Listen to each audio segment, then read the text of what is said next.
Om Vakratunda Mahakaya Suryakoti Samaprabha Nirvignam Kuru Me Deva Sarvakaryeshu Sarvada. Om Shri Mahaganapataye Namaha. Om Shri Gurubhyo Namaha. Harihi Om Sadashiva Samarambham Shankara Acharya Madhyamam Asmadacharya Paryantam Vande Guru Paramparam Asmad Gurubhyo Namaha. Shruti Smriti Purananam Alayam Karunalayam Namami Bhagavatpadam Shankaram Loka Shankaram Shankaram Shankaracharyam Keshavam Badarayanam Sutra Bhashya Kritau Vande Bhagavantau Punah Punah Ishvaro Gurur Atmeti Murti Bheda Vibhagine Vyoma Vyapta Dehaya Dakshina Murtaye Namaha Shri Medha Dakshina Murti Swamine Namaha.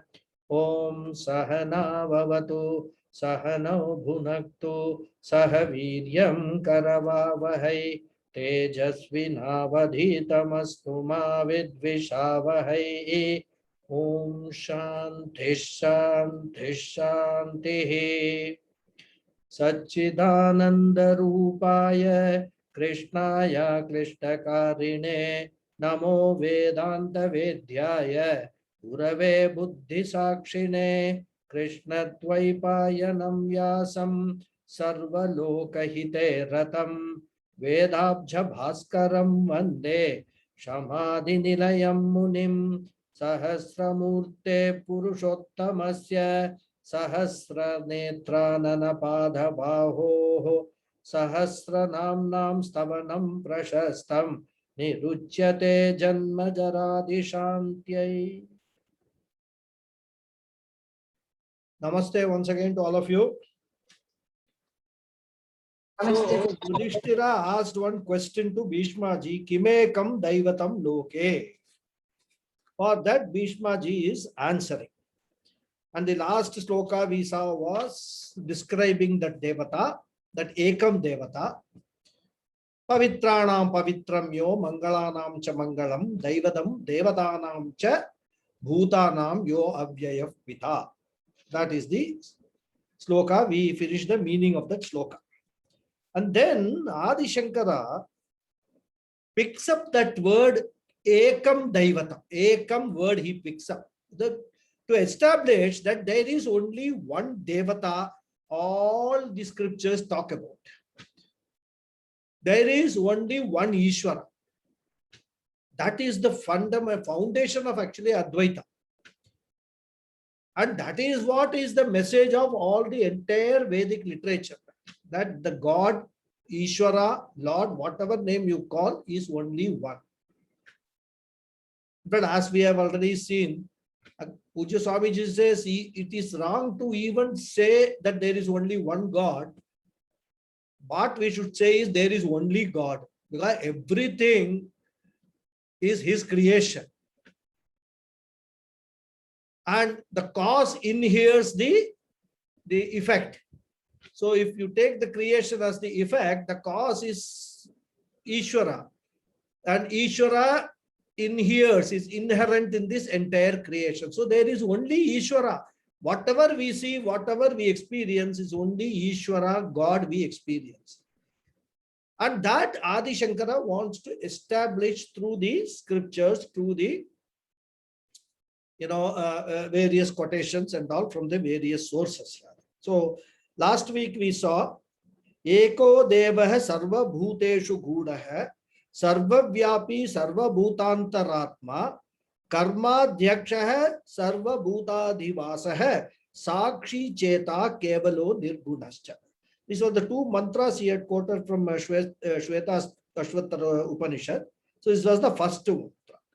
So we saw Eko Devaha. There is only one Devata, one Devaha. Who is that? That is that Parameshwar. And after creating all these beings, Sarva Bhuteshu Gudaha, he entered and hid himself in all the beings.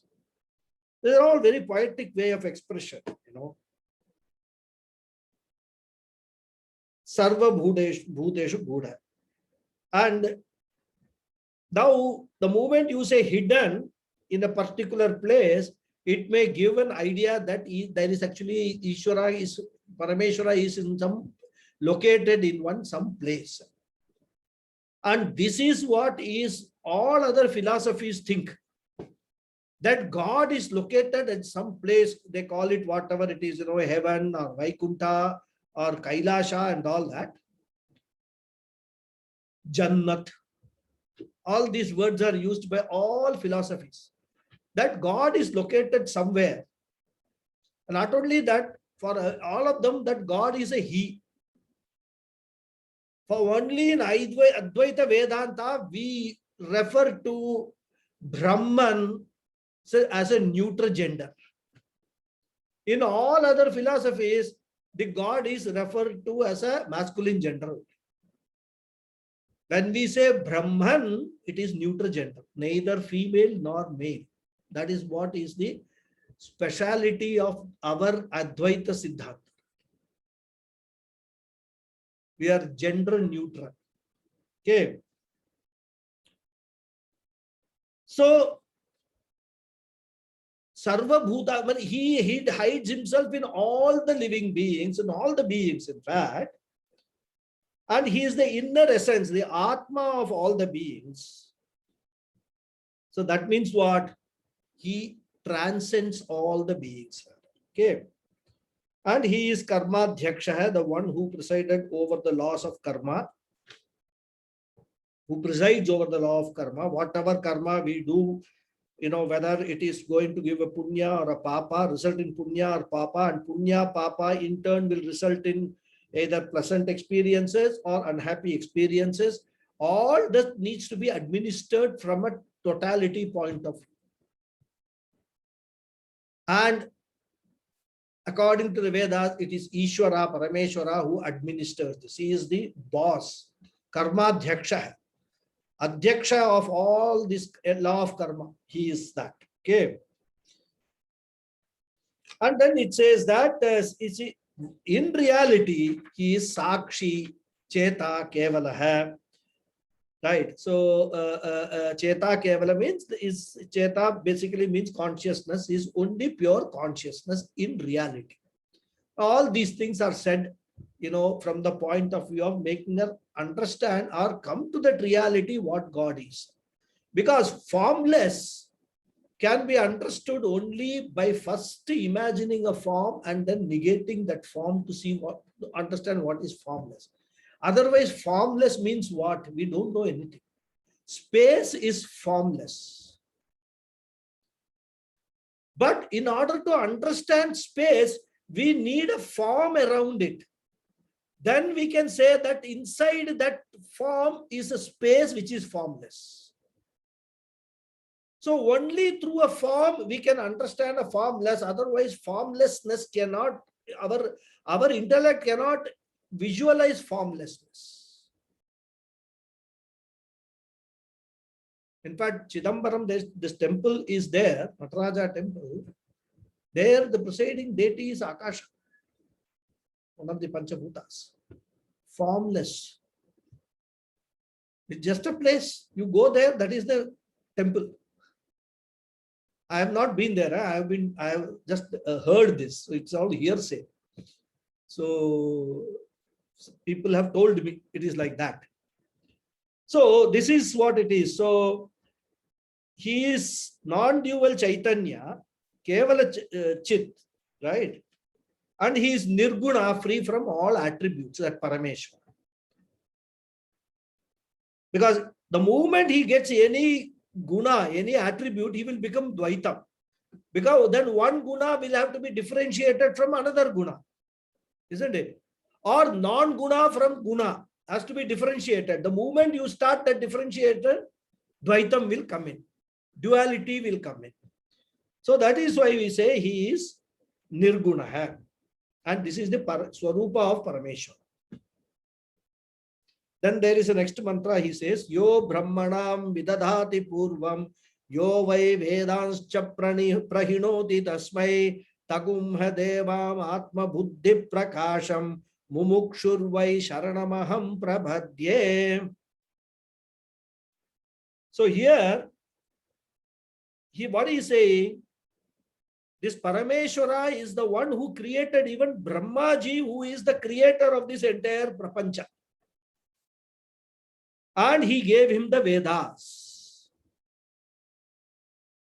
He is not located anywhere,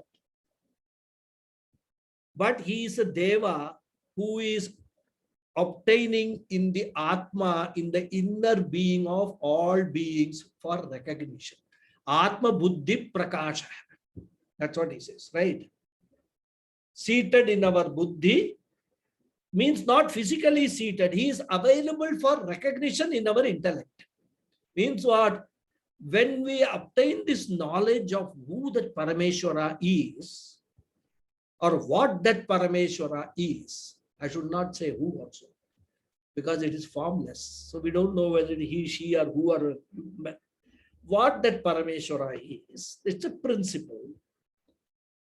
When we obtain that knowledge, where is that knowledge sitting? It is sitting in the buddhi, in the intellect. And that is why we say that Parameshwara is available for recognition. It's a cognitive understanding. It is not an experiential understanding at all. We can discover, understand God only cognitively, because he is not available for any of the five sense organs for us to experience. However, once we understand what is God, that he is the inner essence of everything that is there in this prapancha, then every experience becomes God experience for us. Isn't it? The moment we learn to look beyond the names and forms, the moment we learn to look at the essence of everything in this entire universe, we will find that there is only one. That is Satchidananda Swarupa of Paramatma. So coming back, that is why all this knowledge is sitting in our intellect. So that is why the Upanishad says he is available for recognition in the intellect. Atma Buddhi Prakasham. Because the word Prakasha, light, has also got a meaning of knowledge. It is not just merely physical light, isn't it? Knowledge means light, light of knowledge. That's why we use the word enlightened. Enlightened means he has gained that knowledge. So when we look at this prakasha, does not mean that there is some special light in our intellect which shines and all that. There's just a light of knowledge. That knowledge sits in the intellect, the knowledge of Ishvara, and that is where we can recognize that Ishvara. I have That's what he says, Atma Buddhi Prakasha. Okay. Can I ask one question? Can you please reserve the questions for the end? Okay, fine. Yeah. Okay, Please. okay. Sorry. Thank you. Sorry. And to that Ishvara, to that Parameshwara, what he says, Mumukshur vai Sharanamaham Prabhadhye. As a Mumukshu, as a person, as a sadhaka who is longing for moksha. A person who longs for moksha, for liberation from this samsara, a person who longs for liberation from the cycle of births and deaths, repeated cycle, punarapi jananam, punarapi maranam, who is longing for liberation, freedom from that cycle of birth and death, he is called a mumukshu. So, because moksha ichuhu mumukshu. Okay. So, to that Ishvara, who is described like this, who is in all Sarva Bhudantaratma, then Guda hai, all that description which has been given, to that Ishvara I surrender. And in fact, this is a mantra which the sannyasis regularly chant, and they also meditate upon this mantra. This is specially meant for sannyasis. Okay. Then Adi Shankara quotes another mantra from Chandogya Upanishad. to establish that Lord Parameshwara is only one. There is only one Devata. Ekameva Advitiyam. Chandogyo Upanishad says. One alone. Ekameva Advitiyam, non-dual. So now when he says this, he expects opposition from a lot of people, because during Shankara's time, even though Vedanta and this non-duality, this Advaitam was the message, was the core message of all Vedantic texts, there were very few people, in fact, a handful of people only understood this. For people, Vedas means they were focusing only on Karma Kanda. And Karma Kanda talks about so many devatas, 33 crore devatas and all that kind of things. Indra Devata, then how can you say there is only one Devata? There are all Devatas. Varuna Devata, Indra Devata, Agni Devata, this Devata, that Devata, Ashwini Kumara, so many Devatas are there. Everything you touch, there is a Devata. In our body itself, all the Devatas are there. That's why we do the Nyasa. When we come to the Nyasa portion, I will explain that. So these Karmakandis, these people who follow the Purva Bhaga of Vedas, they have not come to the Uttara Bhaga at all, this Jnana Kanda at all. They feel that Jnana Kanda is not meant for normal people. So Adi Shankara had to actually work so much to make people understand what exactly is the entire message. You cannot actually divide the Vedas into Karma Kanda and Jnana Kanda. Vedas are one body of knowledge. And Vedanta is the concluding portion of the Vedas. And in the concluding portion only, all the essence of what has been said is all captured. So you cannot stop. Karma Kanda is the route through which you have to come to Jnana Kanda. He doesn't dispute that. But he says, once you have come to Jnana Kanda, this Karma Kanda, all these rituals, all these things have to be given up. And you should focus on who that Ishvara is, discover that Ishvara, and abide in that knowledge. And that is why he re-established the sannyasa ashram also. He says that this is, when you come to this, you have to give up all your laukika, transactions and renounce that and become a sannyasi and focus on Vedanta, focus on Jnana Kanda. So he expects that when he says this Eko Devatam and all these Karma Kandis who are doing pujas and homams and all to different devatas, they give ahuti in the fire to different devatas, Prajapatyai Namaha, Prajapatyai Swaha, and all that, all ahutis, ghee and everything they give, That is how can you say there is only one devata? There are so many devatas.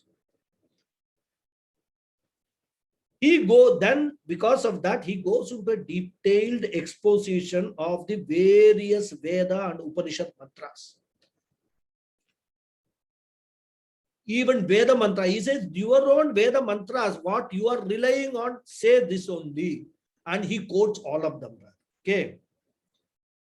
And then through that, he establishes that the oneness of Jivatma and Paramatma, that they are actually not different.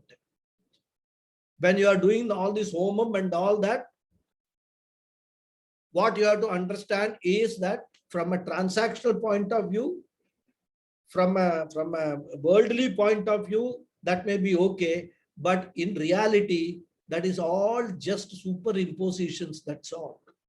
They do not have any, from a final Vedantic understanding, all these karmas are only meant for Chitta Shuddhi, purification of the mind, so that when you come to the Vedanta portion, that knowledge we are able to absorb. That is what he establishes through that. He quotes some profound mantras from Upanishads and all that. So I am not dealing with all that in detail here. because to understand those mantras, what he has quoted, he assumes that people who are studying have got a Vedic background. They have gone through the mantra, they have gone through Gurukulam and all that, right? So it will just drag on that. So the essence of all that mantras is that absolute reality is one and non-dual. That is the first point. It is pure consciousness which is referred to as Brahman. It is this Brahman which appears in various forms and shapes as devatas, also as living beings. All these beings which we see and experience. The inner essence of everything in this cosmos, the essential nature of everything in this cosmos is one, and that is Sat Chit Ananda, which is the Swarupa of that Brahman, that one Parameshwara, one Devata, one Paramatma. Pure existence, pure consciousness, and limitlessness. This is what is the nature or Swarupa of that Brahman. And this is, in short, he says that is the message of all the Veda mantras and all the Upanishad mantras also. That is how he concludes this from the Veda point of view. Then he quotes many mantras from Bhagavad Gita also. Again, I am not going to repeat those mantras, but those who are interested, they can note down these numbers. Bhagavad Gita, 6th chapter, 31st sloka, 5th chapter, 18th sloka, 10th chapter, 20th sloka, 13th chapter, 30th sloka, and 33rd sloka, both of them, 18th chapter, 66th sloka. All these slokas he quotes from Bhagavad Gita to establish exactly the same thing. Then he also quotes from Harivamsha Purana, Manusmriti, and all also he quotes. I mean, there's quotation after quotation he gives. He says, you're not satisfied till now, I will tell you one more sloka. See this, what this Upanishad says, what this Purana says, what this Manusmriti is saying. That is how, like a Supreme Court lawyer, he argues his case for Advaita Vedanta. It is not, many people think that Advaita Vedanta is a philosophy which has been invented by Adi Shankara. Totally wrong understanding. Adi Shankara did not invent any philosophy. Adi Shankara only re-established what is the philosophy of the Vedas and Upanishads. Because people without proper understanding, they were doing all these things. So Adi Shankara, after understanding this himself, after studying, he invited each of these people for a debate. Let us debate. What do the Veda mantras say? What do Upanishad mantras say? What is the reality which the Veda mantras are actually propounding? And the condition on the debate was, according to Adi Shankara, Advaitam is the philosophy of the Vedas and Upanishads. According to the others, it is Dvaitam which is the philosophy of the Upanishads and Vedas. So whenever he invited people for debate, the condition was that if Adi Shankara loses the debate, then he will become a Shishya of the other person and he will give up Advaita Vedanta. But if the other person loses in the debate, he will become a Shishya of Adi Shankara and he will adopt Advaita Vedanta as the correct philosophy. This was the, what you can say, the bet, not exactly the bet, the condition. It was not like these, okay, you say whatever you want to say, I will say whatever I want to say. It was not that case. Now, Adi Shankara had a mission. His mission was to, to resurrect the Vedic knowledge and the real purpose of the Vedas and the Upanishads, which Ishvara himself has given for humanity, for the benefit of humanity. And humanity was not understanding this and then losing touch with all these things and then going from bad to worse. In fact, even after Adi Shankara, we have gone from still worse to worst. That's a different story. But That was his mission. So that is why he quotes again and again to establish that. It was, in fact, this is like a thesis for him. Vishnu Sahasranamam, as I told you, was the first bhashyam he wrote. So it is like a PhD thesis for him to show to his guru. See how much I know. And this is exactly how I am going to establish there is Eko Devaha. There is only one God, only one Parameshwar. Okay. And because that Eko Devaha is pervading this entire universe, including you and me, all this jivas and everything. Actually, there is no difference between Jivatma and Paramatma in essence. There is only difference between Jivatma, Paramatma in name and form. Parameshwara is formless. Jivatmas have got some forms. Later on, he says, even those forms are all imagined forms only. They are mithya, he says. They are all Maya Kalpitam. We'll not go into that. That is higher level of Advaita Vedanta.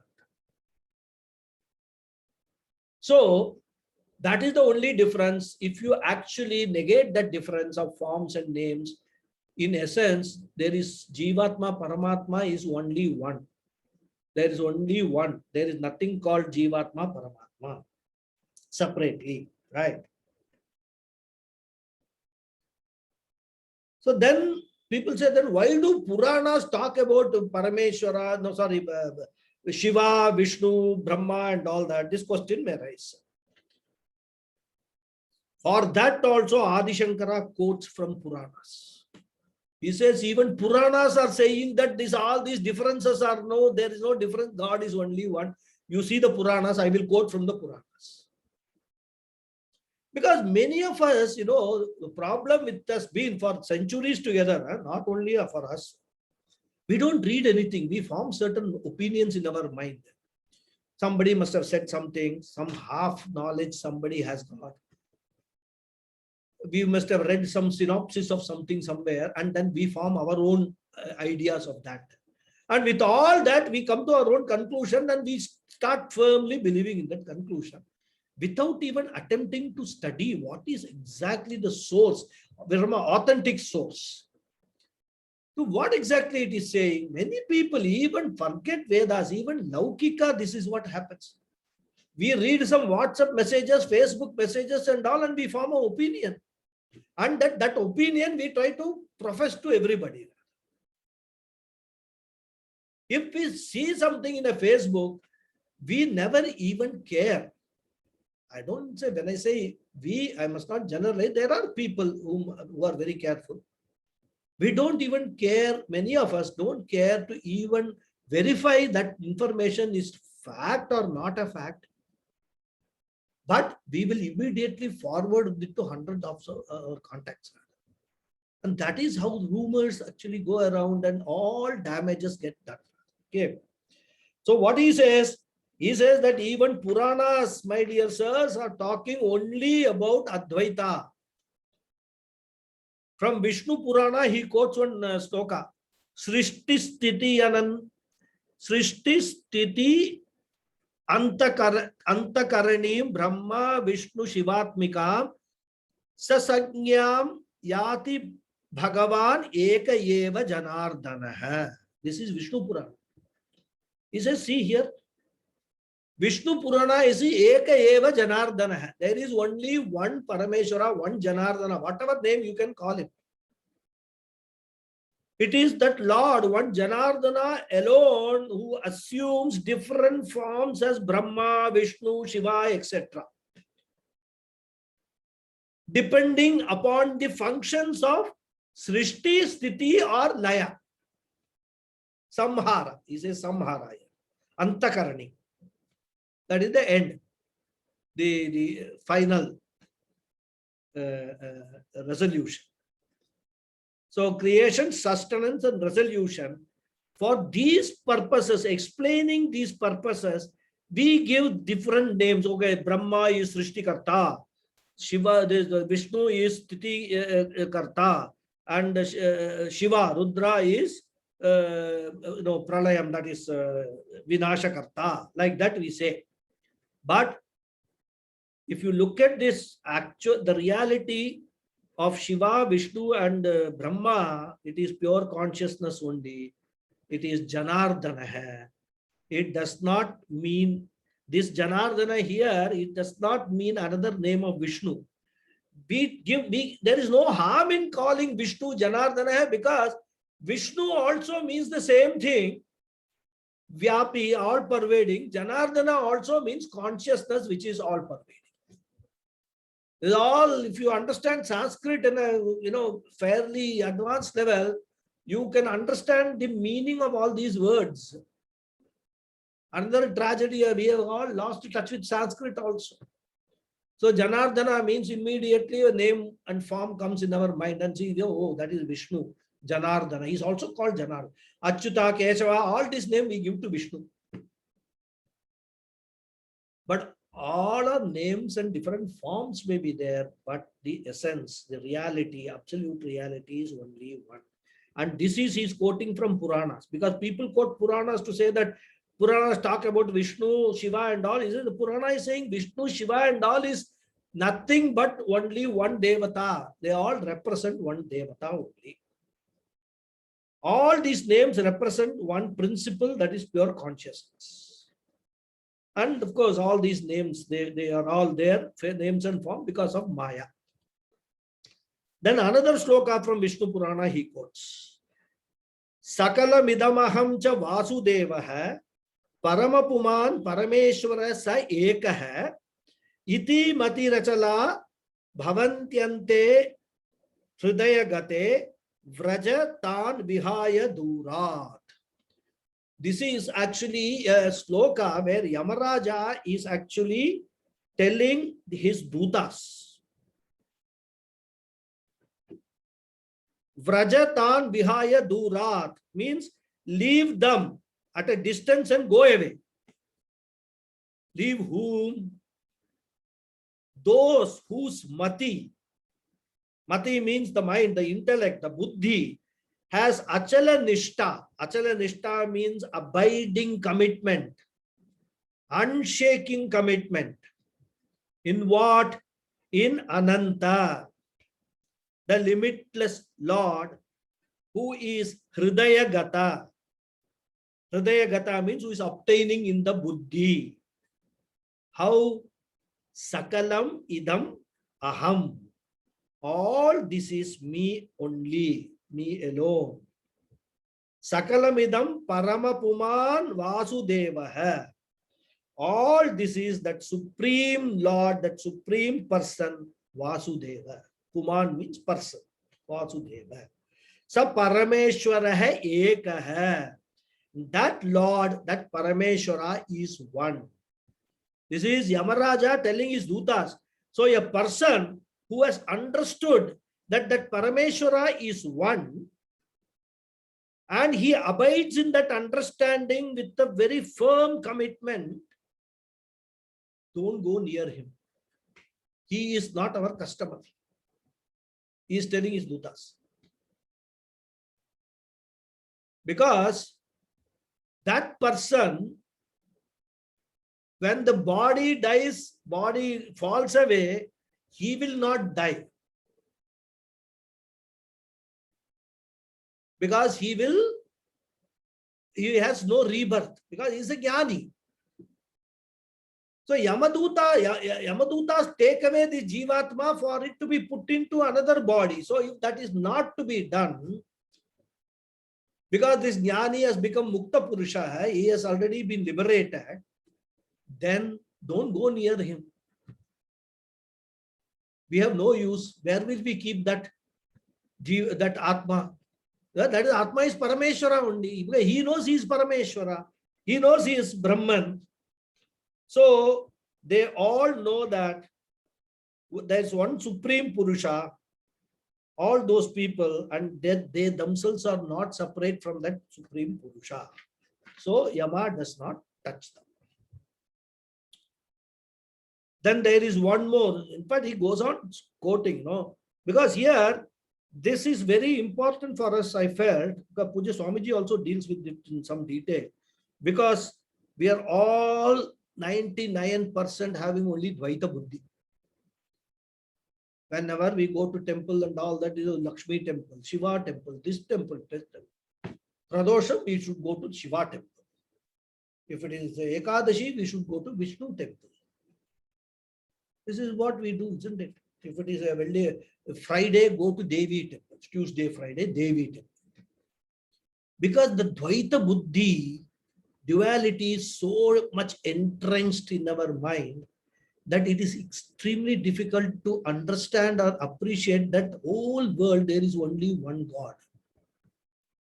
Very difficult. And that's why Puja Swamiji also deals with it in little detail in his commentary. And I also felt that we should see some slokas from Puranas, especially because all these devatas, all these, this Vishnu, Shiva and all that, they all arise from Puranas only.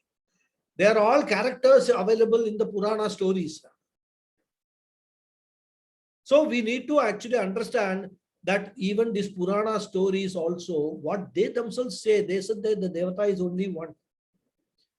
Tvaya yadabhayam dattam tad dattam akhilam maya matto vibhinnam atmanam drashtum narhasi shankara yoham sattvam jagatchedam sadeva suramanusham avidya mohitatmanah purusha bhinna darshinah. Vishnu Purana. There are these stokas from there. And in that, Krishna is telling Mahadeva. He says, "O Shankara."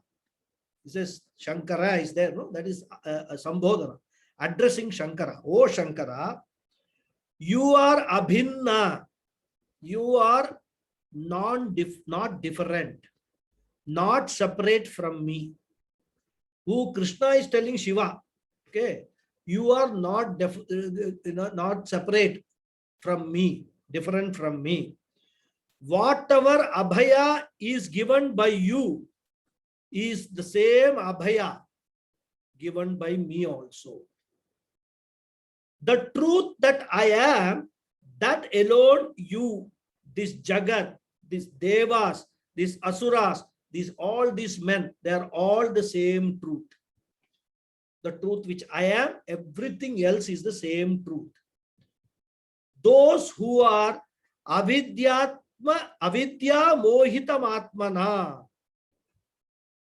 Mohita means deluded by. Deluded by what? Avidya, ignorance, lack of knowledge. What do? Those Purushas bhinna darshinaha. They talk of differences, they talk of Veda, and they only talk of all these differences between us. That you are Shiva, I am Krishna, he is Vishnu and all that. He is Jivatma, I am Paramatma. All these people differences, only people who have ignorant people talk about this.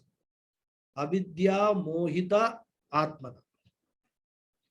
Then from this Bhavishottara Purana, he quotes, Vishnu ranyam tu pashyanti yemam brahmanameva va kutarka matayo mudaha pachyante narakeshvadaha yecha mudha duratmanah bhinnam pashyanti mam harehe brahmanam cha tadastasmat brahma hatya samam tvagam. My God. Here, Lord Maheshwara, he is saying, whoever is seeing me or Brahmaji as different from Vishnu, those deluded, he calls them Duratmas. Mischievous Atmas. They are given to wrong reasoning, and those people will be roasted in Naraka. That's what he says. They commit a papa equal to Brahma Hatya, killing of a learned Brahmana. This is the Bhavishottara Purana. So, what is the message? Shiva, Vishnu, Shiva and Brahma and all, no, not, they are all one only. Those who see difference, they will be punished. Of course, these are all again, we can call them Arthavada. glorification of this oneness. So this kind of, it's not a negative kind of, you should not take it as negative. Well, like we say, if we tell the children, if you tell lies, God will, prick your eyes. Like that we say. Not that God is actually going to prick your eyes or something. But for children, they were for putting some fear of God in them. We try to tell them at that age. Those people who talk about all this is not like they have intellectual development is only like those children only. That is what the Parameshwara is saying. Then he quotes from Harivamsha Purana. Lord Maheshwara says in the Kailasa Yatra portion, that's there. O Janardana, I am you who are Sarvaga. Sarvaga means all pervading. And you are me. There is no difference between us in all the three worlds, by name or by content. Whatever are your great names, they are mine also. There is no need for any analysis or any doubt. Worship done to you, seva done to you is seva done to me, worship done to me. Whoever shows dvesha towards you shows the same dvesha towards me. This is from the other Purana, Harivamsha Purana, right? Harivamsha. So after quoting all these Puranas, Adi Shankara does not seem to be satisfied. He goes back to Brahma Sutra and the Upanishad and again gives lot of quotations, large number of mantras to demonstrate without an iota of doubt that the message of Vedas is non-duality and non-duality alone, Advaita alone. There is only one Deva, there is only one Ishvara. In fact, there is only Ishvara. This is what he establishes. Then again, he switches from Vedic quotations to various rishis, quotations, words of rishis like Agastya Muni, Vyasa Maharishi. And he quotes from both Mahabharata and Bhagavad Gita from Vyasa's point of view. And also Manusmriti and all. He goes on and on and on. Right. Because in the spiritual path, cleanliness, shaucham, is very, very important. Purity, you can call it. Very important. It is not just the purity or cleanliness of the external exteriors of our body or even our environment. Our inner instruments also require regular cleaning. We all take bath every day, right? And we also know that whatever keeps working gathers a lot of dirt which needs to be cleaned regularly. For our body, external body, we do apply soap, shampoo and all that, right? Hair to toe, head to toe, we clean. What do we do to clean our internal systems, internal mind, intellect and all? They are also working. So if they are working, they will also gather a lot of dirt, dust and all. What do we do to clean that? Nothing. Most of us do nothing. We don't even understand the need to clean them. We think that there's some automatic process which happens, it will clean all these things. No automatic process is there. The automatic process is in our control. We have to operate that process of cleaning internally. In fact, Swami Tejomayananda, who is Shishya of Swami Chinmayananda, has written a very small, nice book called Manashodhanam. All it deals only with internal cleaning. Cleaning, pure, making our mind, intellect, in all antakaranam pure and pure and pure. Because our internal instruments, all those things, including all the entire Sushma Sharira, are all interconnected. If you have a digestion problem, it will affect your mind. Have we not experienced it? When there is a stomach ache, severe stomach aches, we feel so depressed. The ache is there because of some malfunction in the stomach. But the effect of that is shown in our mind because of depression. And when that happens, intellect stops working. Our mind, our intellect doesn't work. So they are all interconnected. And when they are interconnected, you need to clean all of them individually. That's why we have to pay attention to what we eat, what we drink. And that's why Shastra say, don't do this, don't eat that, don't eat this and all that. People have no understanding of all these things. They think everything we can eat. And then after some time, because the body has got great resilience. Parameshwara, Bhagavan has given the great resilience to the body. But after some time, that resilience breaks down, especially when we grow old.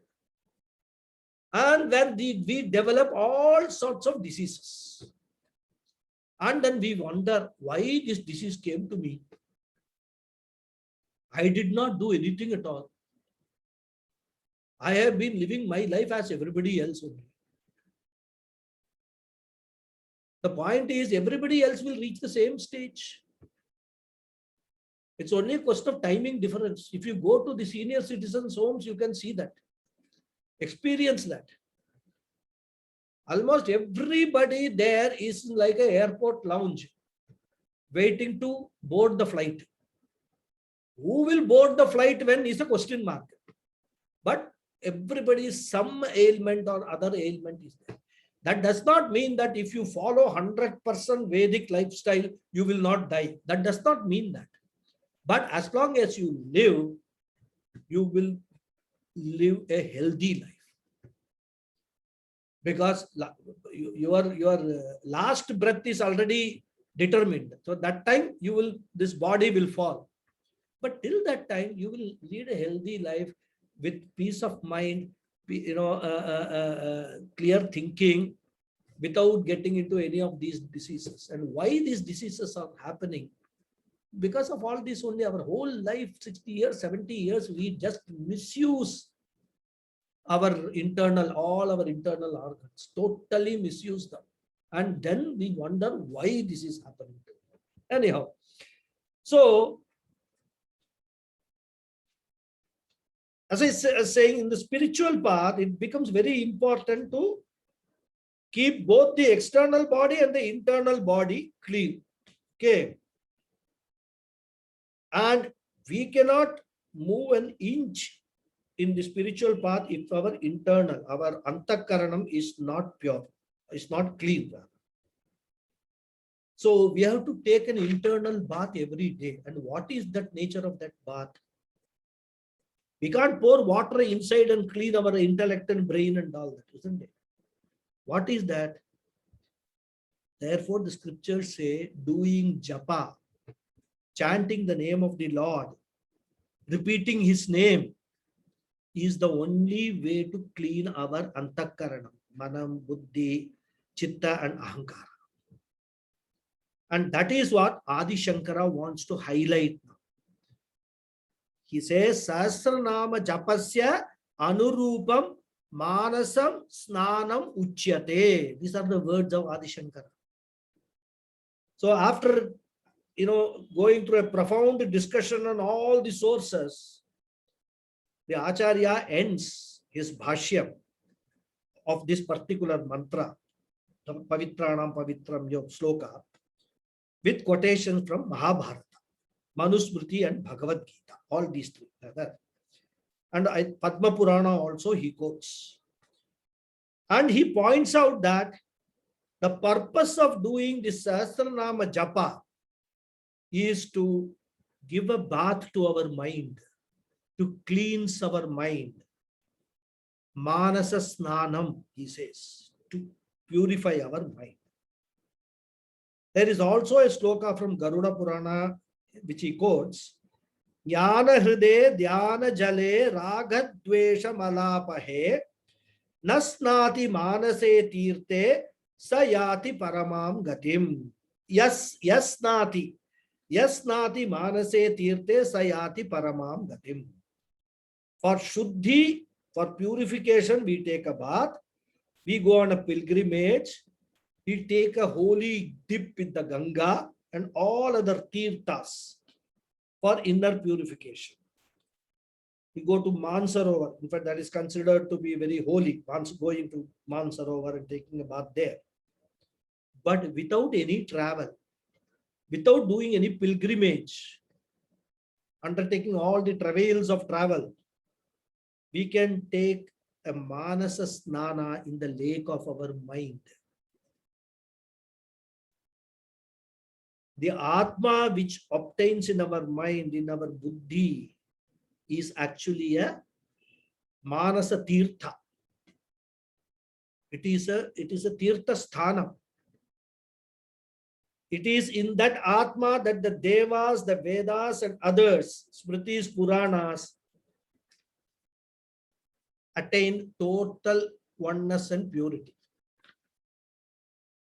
Taking a bath in this Manasa Tirtha, one becomes Amrita, free from limitations, all limitations. Because Amritam means a limitation, death, right? Limits your life. Amrita means limitlessness. So one who takes a dip in the Tirtha of the mind, in the lake of Jnana, whose waters are the meditation of the Lord, which totally destroy the impurities of Raga and Dvesha. Well, that's the main impurity, strong likes and strong dislikes. Says that that person gains the highest gati of no return, means no rebirth, right? That's what he says. Paramam sa yati paramam gatim. So, Atma nadi sanyamatoya purna satya hrida shila tatha dayormihi tatravagaham Guru Pandu Putra Navarina Shuddhyati Chantaratma. This is from Mahabharata.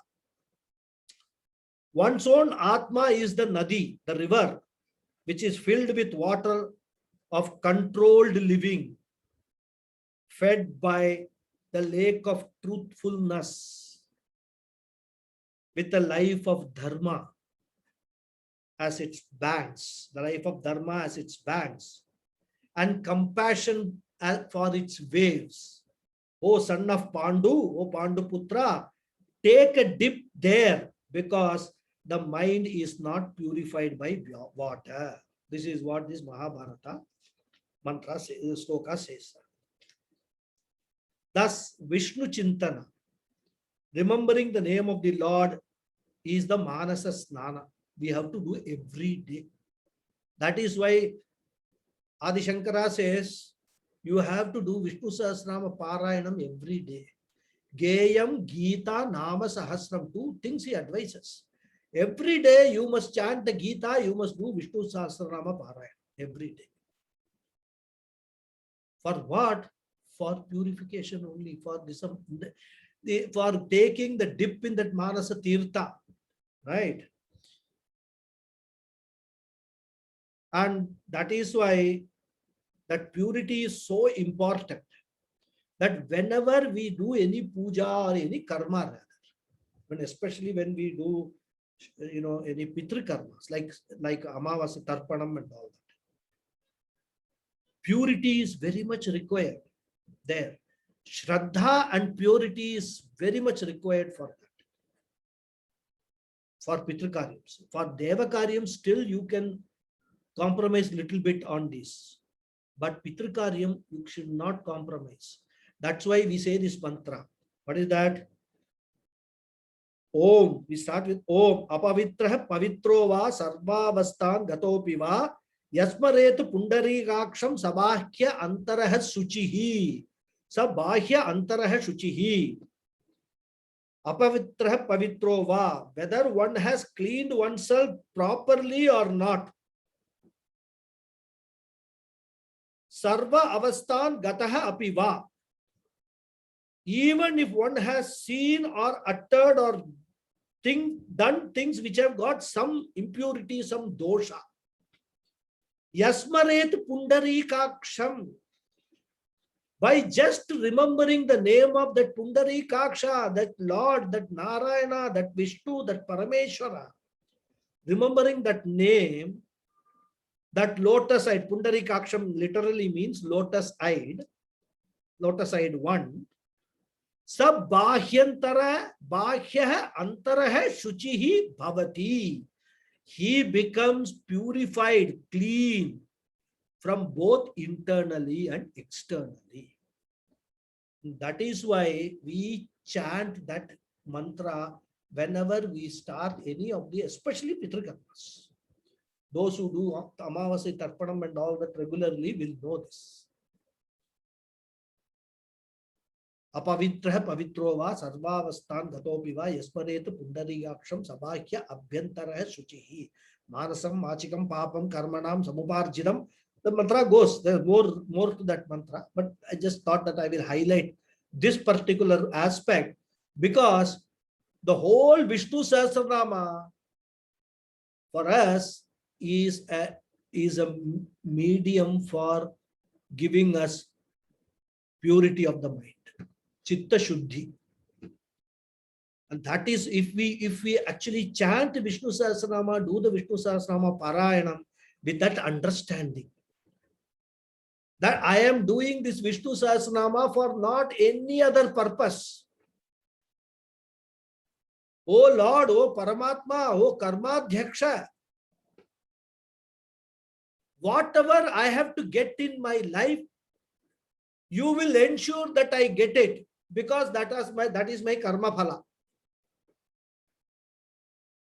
Whatever I don't get in my life, even though I desire that, I am sure I will not get it because that is not in my karma phala.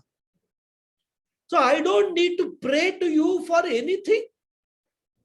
I don't need to tell you, give me this, don't give me this and all that, because you know, you are going to give me everything as per my own past actions, which will result in my present experiences.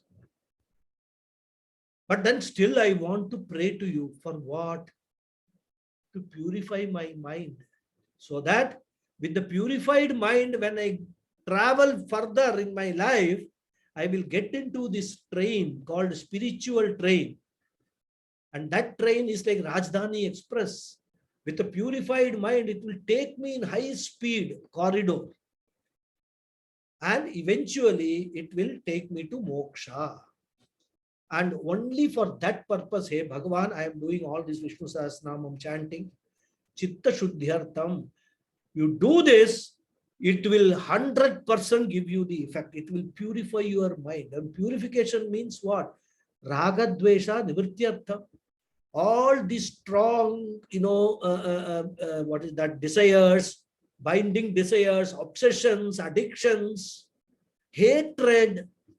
I don't like to see his face. Don't come, let him come in front of me.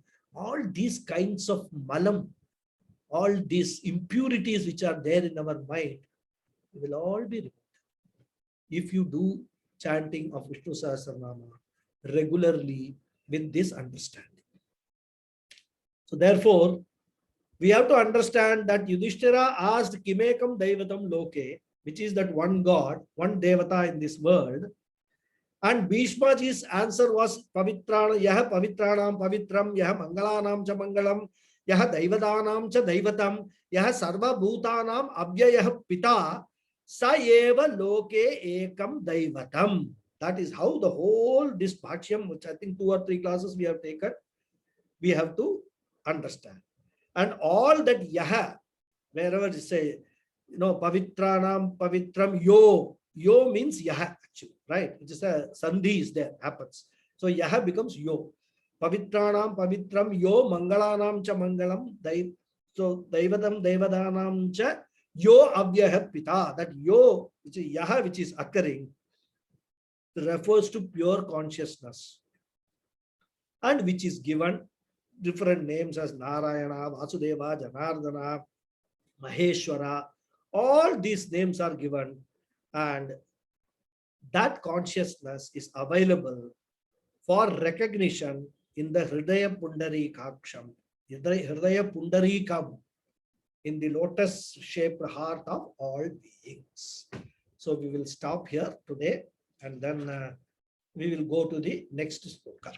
Yata Sarvani Bhutani. Okay. the next class. Om Purnamada Purnamidham Purnat Purnamudachyate Purnasya Purnamadhaya Purnameva Vasishyate. Om Shanti Shanti Shanti. Harihi Om Shri Gurubhyo Namaha. Harihi Om. Thank you all very much once again. Namaskaram, Guruji. Namaskaram. So somebody had some question. I'm sorry. Guruji, Guruji, namaskar. Mama. Thank you, Mama. Namaskar, Mama. Namaskar. It becomes difficult rather. We'll go off the tangent somewhere. So that's why we keep the question answer towards the end. After the session, then all questions can be taken and dealt. Okay. Namaskar, Mama. Namaskar. Yes, please. Yes, Hari. This is, Acharya ji, can you once again talk about the form and formless? Form and? With form and without form. You were telling. See, when we talk of God, Yeah. that God is without form. Yes. That is what we have to understand. God does not have any form. Yes. All these forms are being imagined by us Yeah. in order to understand that God. Because what happens is, let us just take three aspects of this entire creation. We say that this creation was created by God, correct? That nobody refutes that God created this world. Now the question is, if God has created the world, for creation of anything, we require a material. Yeah. From where did that material come? Yeah. So logically, if God was the only entity and he created that world, because if material was already existing, then who created that material will be the question. Then we cannot say God created that material. Yeah. So logically, God has got to be the first one to appear in this entire cosmos. Yeah. Then he created this world. Yeah. From what did he create? Only logical question answer is, he created this entire world out of his own body. His son. Yeah. It's just From like himself. now, spider. Just like spider. Spider. Examples are there. Just like pot and clay. Yeah. From where all the pots are coming, the main source is clay. Correct? Yeah. Yeah. So like that, Bhagavan is creating. So like in the pot, what is pot? Pot is a name of a shape that we give. Yeah. Of clay. Yeah. The essence of pot is clay only. Yeah. So when we say, if we understand clay has to be the one, is the one which does not have any form, but that clay has taken the form of a pot. Yeah. Similarly, God is formless, but he has taken the form of Vishnu, Brahma, and Shiva. Okay. From the point of view of functionality, for our understanding, when we say Brahma, then it is a rupa or a shape or a form we have given for a creation aspect of the Lord. Yeah. Similarly, when we say Vishnu, Sthiti Karanam, because it is not only creation, he is also actually Maintaining. Sustaining this world. Yeah. So for that sustenance function, we give the name of Vishnu and we imagine a form. Yeah. Similarly, for destruction, we give a name of Shiva or Shiva. Rudra and say, oh, is that function of destruction is done by this. Ultimately, the essence of whether Brahma, Vishnu, Shiva, everything is that Arupa, formless, Chaitanya, Paramatma only. Yeah. So this is how, from our point of view of understanding, once we understand this, the ultimate, then what will happen? We will actually start negating the forms. We will ignore the forms. And when we are praying to even Vishnu or Shiva or any devata with the form, our focus will be not on the form, but the essence of that form. Yeah. That is what is the entire, our entire culture, this entire Vedas is through form that take us to the formless. That's why I said, in order to understand the formless, you have to go through the forms. So whenever we are in the Dvaita, that is, whenever we see a form, we see that form as different from us. And that is why put that form in a temple and go and pray in the temple. Why? Because we see that is Bhagavan and I am insan, isn't it? To put it in Hindi. So there's a difference between us. This difference will persist as long as we are ignorant of this, this core message of our Vedas and Upanishads and all our scriptures. Today we have an opportunity to study them, understand them, and also we are able to make some progress. So we have to move. It is not wrong to be having in Dvaita, in Dvaita Buddhi. It's not wrong. But we have to outgrow that. After some time, after we understand what is the reality, we have to outgrow this. So that is how we can understand or relate to this form and formless. I hope I have answered your question. Oh, yeah. Very that is, in short, ideal through idol. Ideal through idol. Correct. Very good quotation. I can probably use it somewhere. Guruji, I think Adi Shankara had a different challenge also. I mean, more than the form versus formless. He also had to contend with the Buddhism, which was, propagating the Shunya philosophy. So that was a bigger challenge to convince people Shunya is not formless. That is why in his Brahma Sutra Bhashya, he takes up every other philosophy, Buddhism also, and he points out what are all the flaws in Buddhism philosophy. He goes through. That's why, see, at the advanced stage of this Vedantic journey, what we study is, after studying all these Upanishads, everything from our Advaita point of view, we study Brahma Sutra. Because Brahma Sutra is called Nyaya Prasthana. Nyaya Prasthana means whatever we have understood as Advaita Vedanta, subject to logical arguments, logical thinking, logical analysis. As I told you, I think right in the beginning, Shruti Prasthana, Smriti Prasthana, and Nyaya Prasthana, Prasthana Trayam, is what this entire knowledge, Jnana Kanda, is about. Shruti Prasthana is all these Upanishads. Learning, understanding what the Upanishads say. Smriti Prasthana is Bhagavad Gita. Understanding Bhagavad Gita. Nyaya Prasthana is Brahma Sutra. Without, these three texts, Vedanta, Jnana Kanda, or gaining this knowledge is incomplete. But Brahma Sutra is such a profound thing, because logic means what? One argument against another argument. It is not a question of I am saying, so you have to trust me, you have to believe me. It is not still sufficient that I quote from some Upanishads and Bhagavad Gita and say it is saying there like that, so it has got to be correct. Nothing doing. When you come to logical thinking, you are totally rationally driven. You have to analyze everything threadbare. Forget what Shruti is saying, what Smriti is saying. Adi Shankara does that in Brahma Sutra. And what are the oppositions? Oppositions are all these, Dvaita. In fact, there were so many different philosophies there at that time. There was Sankhya philosophy, Yoga philosophy, Buddhism was there. So Purva Mimamsa. Purva Mimamsa. Purva Mimamsakaras. All these people were there.